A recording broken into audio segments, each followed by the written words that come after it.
मजनू और पिटाता। जब पवन सिंह के इस दमदार सॉन्ग को तो आप सभी ने जरूर सुना होगा। अगर अभी तक आप सभी ने इस गाने को नहीं सुना है तो इसी फिल्म्स पर आप सभी के बीच इस सॉन्ग को रिलीज़ कर दिया गया है फुल वीडियो में। अभी जाइए इस गाने को सुनिए और वापस इस वीडियो में आके कमेंट सेक्शन में हमें इस सॉन्ग पर रिव्यू दीजिएगा। हालांकि इस गाने को मात्र 3 घंटे में ही 5 लाख का व्यू मिल चुका है और उम्मीद है कि ये गाना 5 से 6 घंटे में 1 मिलियन के व्यू को भी आसानी से अचीव करेगा और फिर पवन सिंह का ये video song YouTube music category में ट्रेंडिंग नंबर 1 पे भी आएगा। हालांकि बहुत ही जल्द इस वीडियो सॉन्ग पर 1 लाख का लाइक भी होगा। फिलहाल के इस गाने को आप सभी लगातार सुनते रहिए।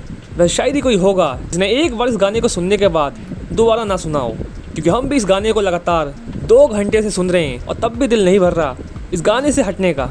वैसे इस गाने में पवन सिंह काफ़ी मार खाते हैं जो इस गाने में और भी क्वालिटी पैदा करता है और शायद तकरीबन 10 साल के बाद पवन सिंह का कोई ऐसा गाना आया है जिसे पवन सिंह पूरे गाने में मार खाते हो। जैसे पहले आप सभी ने जरूर सुना होगा गाना, इस गाने का नाम है यार मैं नहीं कि हम बेवफा हो। वैसे मजनू और पिटाता गाने में पवन सिंह का गाना और पल्लवी गिरी का एक्टिंग फैंस को बेहद पसंद आ रहा है। तो फ्रेंड्स, क्या लगता है आप सभी को, क्या 5 से 6 घंटे में 10 लाख के व्यू को वीडियो सॉन्ग अचीव कर पाएगा?